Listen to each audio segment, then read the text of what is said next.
Bismillahirrahmanirrahim. Taqwiyatul haqqi li'abdihi bima yuriduhu alaihi.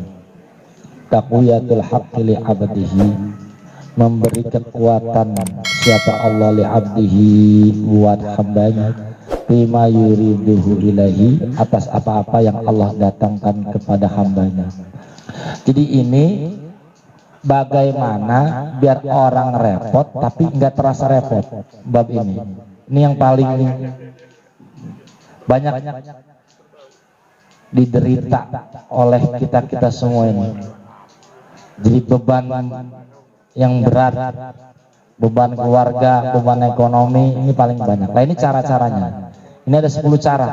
Jadi ketika orang repot, ketika orang punya beban yang berat, itu karena nggak paham yang 10 ini.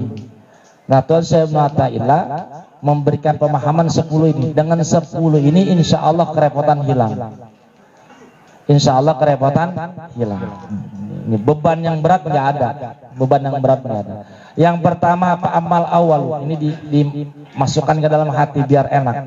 Amal awalu adepan yang pertama, wahwa yaitu innama yu'inuhum, sungguhnya menolong kepada mereka, ala hamlil aqdar, untuk menanggung takdir-takdir, maksudnya menanggung beban hidup yang menurut dia susah, menurut dia repot. Yang pertama wurudul anwar, karena adanya cahaya-cahaya, adanya nur. Wadalika, yang demikian itu annal anwar, karena sesungguhnya cahaya, idza waradat, apabila datang apa al anwar, kasyafat, maka membuka, atau kusifat, maka terbuka lil abdi, kepada hamba, an qarbil haqqi, akan dekatnya Allah Subhanahu wa taala, minhu, dari hamba. Jadi gini Pak, kita tuh sebenarnya dekat. Kita tuh dengan Allah sebenarnya dekat. Ayat hadis semua bilang kita dekat apa jauh? Dekat. Cuma begini, gambarnya gini. Ini korek, sama saya kan dekat. Tapi kalau lampu dimatiin kelihatan nggak? Kelihatan nggak? Berarti ini dekat tapi tidak terlihat karena nggak ada cahaya. Urudul amwar, adanya cahaya sehingga yang dekat ini jadi kelihatan. Jadi apa? Cahaya. Jadi Allah berikan cahaya di hati kita sehingga Allah kelihatan dekatnya. Sekarang itu Allah jauh. Kenapa? Karena tidak ada cahaya. Yang dekat itu bos buat kita. Yang dekat itu pelanggan buat kita. Karena hati kita masih gelap. Jadi masih gelap.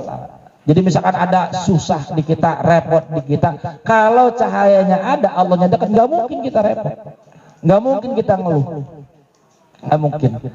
Wa anna hadil ahkam, bahwa semuanya hukum-hukum ini, hukum itu maksudnya apa-apa yang datang ke kita. Jadi misalkan ya utang, ya anak masalah, keluarga masalah, tetangga masalah, itu namanya ahkam, hukum-hukum Allah, segala sesuatu yang terjadi pada kita. Itu lam takun, tidak ada apa ahkam illa anhu, kecuali dari Allah. Semuanya dari Allah. Semuanya dari Allah, ya anak kita ya dari Allah, rezeki kita dari Allah, semuanya dari Allah. Ini kan karena cahaya tidak ada sehingga kita tidak paham. Sehingga tidak paham. Maka ada apa ilmuhu, pengetahuan hamba, di annal ahkam, bahwa sesungguhnya semua hukum-hukum, innamahya, ya semuanya hukum-hukum itu min sayyidihi, dari tuannya, itu salwatun, maka akan menjadi tenang lahu bagi dia. Jadi ketika kita punya istri kita pemarah, terus kita paham istri kita itu dari Allah, bisa nggak kita marah? Kenapa? Karena dari Allah. Ya kalau marahin Allahnya, kan nggak mungkin kita. Pas sampai rumah bini marah-marah, ini tadi diceritain Ustadz nih, bini marah-marah. Jadi marahnya istri, nakalnya anak, itu pada hakikatnya, ini pada hakikat ya, ilmu aslinya itu semua ahkam atau keadaan-keadaan atau takdir, ketetapan yang sudah ditetapkan oleh Allah. Wa misalun jalik, dan dalam ini ada contohnya nih, makanya Tuhan saya sering ngasih contoh. Ini contoh yang paling gampang. Law anna insanan, andai ada orang di baitin majlamin, di tempat di tempat yang gelap, kita masuk di kamar tuh gelap peteng, nggak ada cahaya. Paduri babi syai'in, kemudian dipukul dia dengan sesuatu, apa pakai sapu, apa pakai rotan, apa pakai kayu. Wala yadri, sementara dia tidak tahu minadori bilahu, yang mukul dia nggak tahu. Jadi pas lagi gelap, terus tahu kita dipukul. Sekarang pertanyaannya, ketika gelap kita dipukul, marah nggak? Perasaan kita kesel nggak? Minimal kesel. Falamma adkhala alaihi misbah, pasti nyalain lampunya, nadara maka dia melihat faidan huwa syaikhuhu, ternyata yang mukul itu gurunya. Bisa marah nggak? Misalkan Pak Hikmat gitu digebuk pas lampunya gelap, digebuk. Pas udah gitu digebuk kencang, udah biasa. Marah-marah dia. Pas lampunya nyalain, komandannya, siap dan salah dah. Udah langsung gitu dia. Siap. Udah gitu aja kan ya. Sama kita juga begitu. Ketika kita nggak tahu mungkin kesel, tapi pas tahu yang mukul adalah orang tua kita, bisa nggak kita marah-marah orang tua kita? Nggak bisa. Sama. Jadi kondisi kita repot karena kita nggak tahu yang ngasih repot siapa, kita nggak tahu. Ada orang sakit nggak sembuh-sembuh, marah-marah terus karena dia tidak tahu. Coba lampunya nyalain, ketahuan. Oh ternyata ini pemberian Tuhan saya. Apa bisa marah kita sama Tuhan? Nggak bisa. Jadi gitu. Jadi ternyata yang mukul saya gurunya. Ini ada cerita Khodam itu zaman dulu, Ab itu, Ab ceritanya Ab. Jadi lagi tidur, dijewer, lampunya gelap, dia langsung gitu, langsung dikepak sama dia, dadan aja gitu. So Khodam itu nyuruh Khodam yang lain, dadan aja, sampai 2 kali. Pas dinyalain lampunya lah yang nyewer Akang. Oh iya langsung takut. Ada gitu. Kita pun begitu. Kalau kita sadar yang memberi kerepotan, yang membentuk keadaan kita adalah Allah, tentu kita tidak mungkin mengeluh. Au abuhu, atau bapaknya, au amiruhu, atau pemimpinnya atau komandannya. Fa inna ilmahu, karena sungguhnya pemahaman dia atau taunya dia bidzalika akan yang demikian itu yujibu sabrahu, maka akan menjadikan kesabaran buat dia alama hunalika, atas apa-apa yang terjadi. Jadi yang selama ini masih sewot, masih kesel dengan kondisi keadaan, berarti orang itu belum, di hatinya belum ada cahaya. Lah zikir itu fungsinya itu. Zikir itu fungsinya menimbulkan cahaya di hati. Jadi kita sering-sering ini banyak terjadi. Orang cerita ke saya begini. Oh ternyata dia belum paham. Dia pikir itu ulah dia pikir itu ulah orang, dia pikir itu ulah tetangganya, tapi ternyata pelakunya adalah Allah. Kenapa nggak kelihatan? Karena tidak ada cahaya. Ini bisa dipahami nih. Jadi yang pertama, cara biar hidup kita tidak kesel, tidak sewot dengan keadaan, yang pertama adalah datangnya cahaya di hati kita maksudnya. Jadi dari hati kita ada cahaya. Ini yang pertama. Asani yang kedua, wahwa qauluhu, wahwa yaitu qauluhu, ucapannya musannif, innama yu'inuhum, sesungguhnya yang menolong mereka ala hamlil ahkam, atas menanggung hukum-hukum atau takdir, itu patah babal abham, atau patah babal ibham, patah membuka siapa Allah babal ibham, akan pintu-pintu pemahaman. Pintu-pintu pemahaman. Jadi yang pertama nggak ada cahaya, yang kedua Allah membukakan kepada kita pintu-pintu pemahaman. Wadzalika, dan yang demikian itu annal fahma, bahwa sungguhnya yang orang-orang yang paham itu yurajji'uka ilallah, akan mengembalikan engkau ilallah, kepada Allah. Kita kembali ke Allah enggak? Kita kembali ke Allah enggak? Inna lillahi wa inna ilaihi raji'un. Inna itu semua. Inna itu semua. Jadi kalau yang belajar nahwu ya, inna itu bukan cuma aku ya, yang dimaksud aku itu ya nyawa, bukan. Inna itu bukan cuma kita, tapi ya harta kita, rumah kita, mobil kita, urusan kita itu semuanya dikembalikan kepada Allah. Makanya di sini kita dikasih beban, kita dikasih kerepotan, biar semuanya dikembalikan kepada Allah. Jadi kalau urusannya kelihatan gede, itu karena kitanya kecil. Jadi karena kitanya kecil. Apa bagi Allah ada urusan yang besar? Ada nggak bagi Allah urusan yang besar? Nggak ada. Makanya biar urusannya ringan, maka kita serahkan kepada Allah. Wa yuhassika, dan mendorong kepada engkau ilahi, kepada Allah. Wa yujailuka, dan menjadikan engkau itu mutawakkilan alaihi, dan menjadikan kau untuk menyerahkan urusan itu kepada Allah. Ada orang nyuruh bawa misalkan pasir, misalkan pasir 10 karung. Kalau orang cerdas itu pasir 10 karung dipanggul apa ditaikin ke mobil? Dipanggul apa ditaikin ke mobil? Karena apa? Karena dia tahu kalau ukuran dia manggul 10 karung pasir nggak kuat. Maka ditaikan ke mobil. Kuat nggak kalau taikan ke mobil? Sama kita juga, kita kan lemah.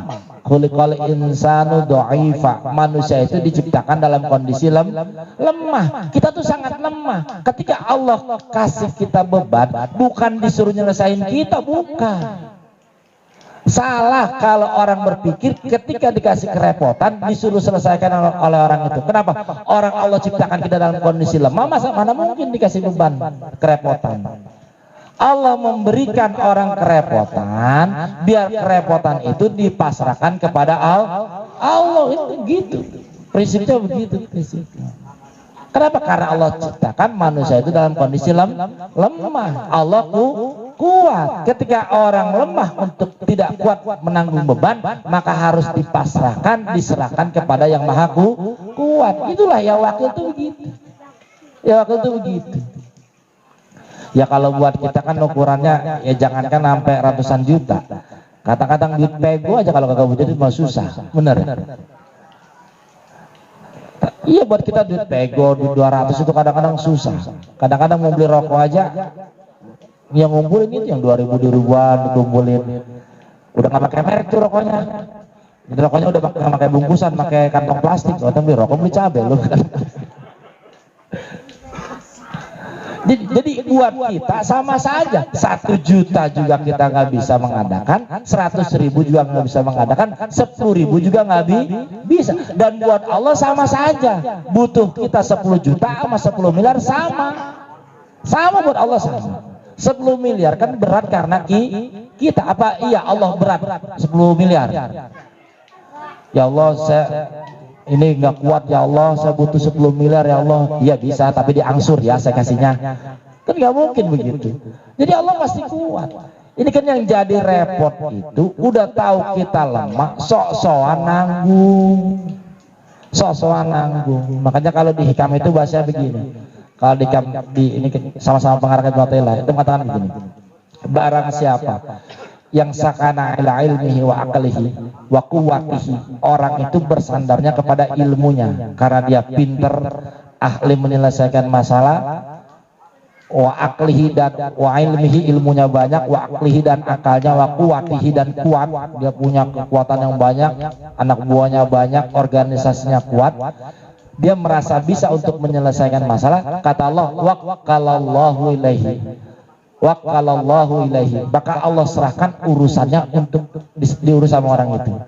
Jadi kalau kita merasa kuat, Allah kasih tuh urusannya ke kita tuh. Kalau yang merasa kuat mah udah urusin kalau emang kau merasa bisa. Tapi kalau orang merasa lemah, orang merasa hina, orang merasa nggak mampu, pasti Allah selesaikan urusannya. Syaratnya harus menyerahkan urusan itu kepada Allah. Ini dimaksud Rabbana tawakkalna ilaika fa innaka tuhibbul mutawakkilin. Nah Allah janji gitu. Ini kadang-kadang makanya kadang-kadang orang kita tuh kurang cerdas. Kalau bahasa Ibnu Athaillah itu banyak orang itu sering dihina-hina. Sering dibilang orang bodoh, amhak, orang paling bodoh. Kenapa? Udah ketahuan lemah, mau nanggung urusan.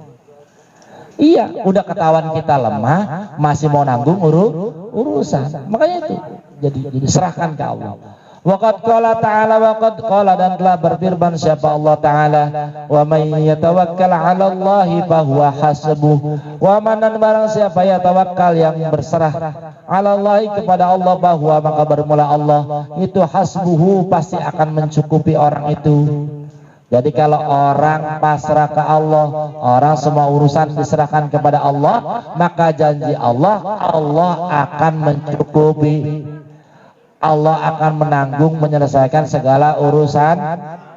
Yaitu bacanya ya wakil, ya wakil, ya wakil. Ini maksudnya. Ini ya. Maksudnya kafihi, mencukupi siapa Allah kepada orang itu, wakihi, dan memenuhi segala urusannya siapa Allah kepada orang yang tawakal, wa nasirihi, dan akan menolong siapa Allah kepada orang yang tawakal, alal aghyar, atas segala urusan, wa ra'ihi, dan menjaga siapa Allah Ta'ala, li'annal fahma, karena sungguhnya paham anillah, akan Allah itu yukshifa, akan membuka laka bagi engkau, ansiril ubudiyyati bika, rahasia kehambaan yang ada dalam diri kita. Ini Pak maksudnya. Orang ini tidak tahu rahasia dirinya. Orang ini banyak tidak tahu rahasia akan dirinya. Makanya Syabal Abbas itu mengatakan begini, al-faqih laisaman kasturat riwayatuhu. Orang pinter itu bukan yang paling banyak riwayatnya. Makanya di mata saya yang pinter itu begitu. Menurut saya ikut pahamnya Syabal Abbas. Orang pinter itu bukan yang banyak hafalannya, banyak hafal hadis, banyak hafal ayat, bisa begini-begini, bukan. Karena menurut Syabal Abbas bukan begitu. Al-faqih, innamal faqih, sungguhnya orang yang pinter itu man fahima sirril ijad, atau man fahima sirral ijad. Jadi ada dua matan, yang pertama sirral ijad, yang kedua sirral ijad. Artinya orang yang pinter itu orang yang paham rahasia dia diciptakan. Jadi orang yang paham rahasia dia diciptakan. Lah ini apa masalah sirrul ubudiyah ini? Rahasia keamban. Apa rahasia keamban? Rahasia keamban adalah orang itu harus merasa lemah, harus merasa hina, harus merasa tidak bisa apa-apa. Itu sirrul ubudiyah. Nanti kalau dia tahu sirrul ubudiyah, akan tahu sirrul rububiyah. Orang kalau merasa hina akan paham yang maha mulia adalah Allah. Kalau orang merasa mulia, nggak mungkin dia tahu yang maha mulia. Coba kita merasa kuat, apa-apa bisa. Mana mungkin kita merasa akan tahu al-qawi itu yang maha kuat? Nggak mungkin.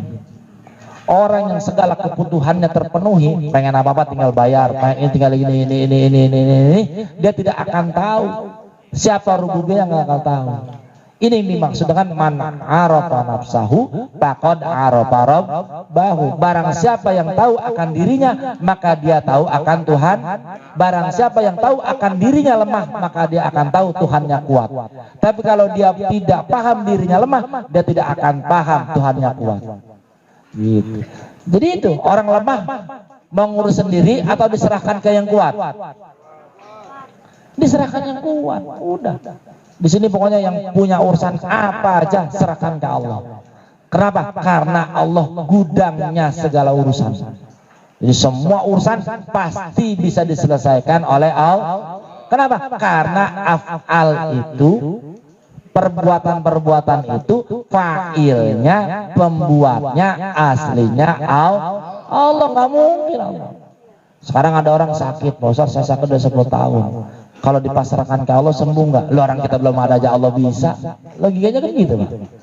Pak Ustaz, saya bangkrut ini. Dulu sempat maju, sekarang udah habis segala-galanya, hancur semua dah. Bisa nggak bangkit lagi? Bisa nggak bangkit lagi? Lo orang lahir nggak pakai celana, terus bisa kaya, terus bangkrut. Kalau mau kaya lagi ya sangat gampang. Orang lahirnya aja nggak bawa apa-apa, bener nggak? Iya.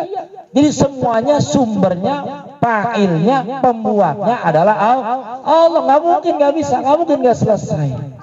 Tinggal bener nggak tawakalnya, bener nggak pasrahnya ke Allah. Kalau kita kan pasrah itu nomor belakangan. Misalkan punya urusan, kita WhatsApp dulu nih semuanya nih. Iya, kita WhatsApp dah. Pak Haji ada ini nggak Pak Haji? Ada, ya ada duit orang kepake nggak Pak Haji? Ya. Kan gitu kan biasa gitu. Ya sini. Padahal nggak begitu. Kalau orang menyerahkan ke Allah, ya udah serahkan ke Allah. Ntar begini, biarin nggak apa-apa. Kalau di Pajadah gitu. Jadi kalau misalkan ntar begini, biarin nggak apa-apa. Allah lebih tahu dari kita. Jadi sistem pasar itu begitu. Pasar itu udah serahkan semuanya ke Allah. Waqad qala subhanahu wa ta'ala, waqad qala, dan telah berfirman siapa Allah ta'ala, alaihissallahu bikafin abadah, alaihissallah. Ini ya, hamzanya bukan hamzah istifham, bukankah Allah, bukan. Alaihissallah, Allah pasti, bikafin abadahu, bikafin akan memenuhi abadahu, segala kebutuhan hambanya. Allah pasti mencukupi semua kebutuhan hambanya. Ini makanya yang sering, yang tadi dibaca itu, Allahul Kafi, Allahul Kafi. Itu maksudnya. Alaihissallahu bikafin abadah. Nah sekarang pertanyaannya begini, kalau Ustaz, kalau tawakal kita diam baik apa terus kita kerja ya? Ya kerja saja. Kerja saja. Tawakal itu tidak menafikan kerja. Nanti di sini ada. Jadi kalau ada orang berpikir tawakal itu nggak ngapa-ngapain, itu salah besar. Jadi at-tawakkulu al-asbab la yunafit tawakal. Orang yang kerja bukan berarti dia tidak tawakal. Jadi kerja saja karena itu sunnah Rasulullah, tapi hatinya tetap berpasrah kepada Allah. Asal itu yang ketiga, wa huwa qauluhu, yaitu ucapan musannif, innama yu'inuhum, sungguhnya menolong kepada mereka, ala hamlil balaya, untuk menanggung beban-beban. Masa balaya itu ujian-ujian, biar nggak terlalu repot di hatinya, nggak terlalu gerendeng. Apa waridatul atoya, datangnya pemberian dari Allah. Jadi maksudnya begini, hidup kita itu semuanya sudah selesai ditetapkan oleh Allah. Sekali lagi, hidup kita ini semuanya sudah selesai ditetapkan oleh Allah. Ini sebagaimana yang kemarin di musola. Jadi rukun iman yang keenam apa? Percaya kepada takdir, pada qada dan qadar. Khairihi, baik yang baiknya, wasarihi maupun yang buruknya. Jadi dalam urusan ini memang rada rumit penjelasannya, harus dengan iman. Makanya kadang-kadang ketika awal pertama kali ngaji kitab ini, Ang itu ngomong, ini kalau karena saat itu Pajadah baru, orang ngomong gini, ini kalau orang zikirnya kurang, kuat nggak ya menerima ilmu ini? Sampai begitu. Karena rada sulit. Kalau masih mengandalkan akal sulit, kalau zikirnya kurang. Tapi kalau zikirnya banyak, insya Allah akan sangat paham. Jadi ketetapan Allah itu sudah final, sudah final. Terus ada orang nanya ke Sayyidina Ali tentang takdir. Itu mah Ali kan ditinggal. Nanya Ali pergi sampai 4 kali. Akhirnya Ali itu karena orang itu ngubar terus nanya tentang takdir, akhirnya Ali dijawab. Cuma sebelum jawab, Ali itu nanya ke orang itu. Kalau ngomongin takdir bahasanya begini, engkau hidup itu, kata Ali, maunya engkau atau maunya Allah? Kita nih Pak, kalau pengen ngomongin qada dan qadar Allah, jangan terlalu repot, tanya aja ke diri kita, hidup kita maunya Allah gitu. Itu yang lu tanya. Karena kalau ditanya hidup kita maunya Allah, kita nih hidup lahir, saya kalau maunya saya lahirnya nggak di Borong Serap, yang kerenan gitu, apa di Gondang dia. Iya mesen kan kita, kalau maunya kita kan gitu. Hidung juga kalau bisa yang mancung, kulit yang bersih, badan yang tinggi kan gitu. Tapi karena bukan maunya kita, maunya Allah, ya Allah yang musawir. Allah yang bentuk. Jadi badan semampai, semeter tak sampai, hidung mancung ke dalam. Tapi memang udah ketentuan Allah, ya udah. Ya, terus hidup kita maunya Allah. Matinya kita maunya Allah. Sama kan maunya Allah juga. Ditakdir itu akan kelihatan begitu, Pak. Kalau hidup ini punya kita nggak mau sakit. Makanya akan dikatakan gitu, qul la amliku li nafsi naf'an wa la darran illa ma Allah. Ya Muhammad, qul katakannya Muhammad, la amliku, aku tidak memiliki li nafsi buat diriku naf'an manfaat wala darran dan mudarat illa ma Allah, kecuali apa-apa yang dikehendaki Allah. Kalau manusia mampu memberikan manfaat buat dirinya, manusia pasti nggak ada yang mau sakit. Sekarang kita mau sakit nggak? Mau sakit nggak? Tapi bisa sakit nggak? Mau kaya nggak? Mau kaya nggak? Tapi pada kaya kagak?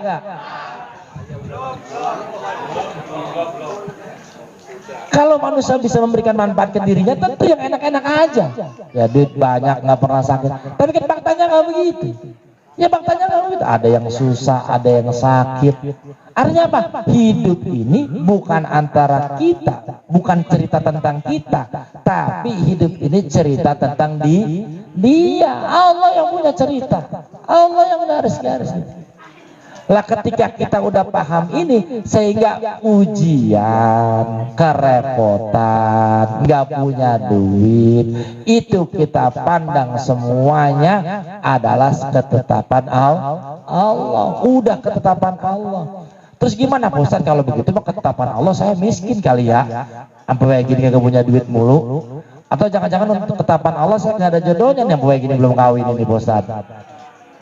Kalau begitu caranya ini kan ibham itu masih tertutup. Kalau begitu caranya husnujon. Apa? Husnujon, baik sangka. Jadi baik sangka ke Allah. Baik sangka ke Allah, ini ya Allah pasti nih saya dijadikan orang kaya. Cuma nggak tahun ini kali tahun depan. Ntar kali habis lebaran. Begitu baik sangka ke Allah. Lah dengan baik sangka, nanti insya Allah Allah akan memberikan apa yang kita sangkakan kepada Allah. Ini yang dimaksud dengan ana inda dzanni abdi bi, aku tergantung prasangka kepada hambaku. Jadi aku tergantung prasangka hambaku kepadaku. Prasangka apa hamba kepadaku, maka disitulah dia dapat. Kalau kita selama ini berprasangka Allah itu ngasih kita susah terus, ngasih kita kerepotan terus, ya begitu jadinya. Begitu jadinya. Makanya Tuan Guru ngajarin kalau kita jangan jadi minta orang sabar. Sekali lagi kita jangan minta dijadikan orang yang sabar. Tapi minimal minta dijadikan orang yang syukur. Kenapa? Karena sabar modalnya adalah ujian. Sabar modalnya ujian. Bagaimana bisa orang sabar kalau nggak diuji?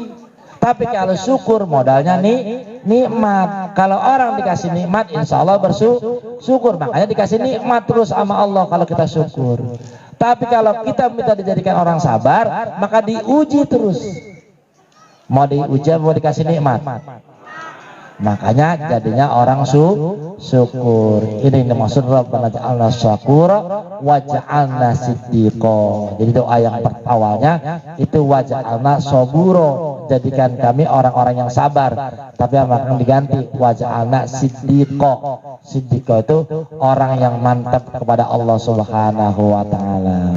Jadi mudah-mudahan sekali lagi mudah-mudahan dengan ngajinya bab ini segala kerepotan diangkat oleh Allah Subhanahu wa taala. Karena kalau ngaji begini mah kalau ukuran buat tenget susah. Jadi kalau buat tenget, karena ngaji begini bukan untuk dihafal, tapi minimal, sekali lagi minimal, ketika kita mendengar kata-kata begini, mudah-mudahan kebagian nurnya. jadi kebagian cahayanya dari bab ini, sehingga segala kerepotan yang kita hadapi semuanya sirna dengan ilmu Allah Subhanahu wa taala.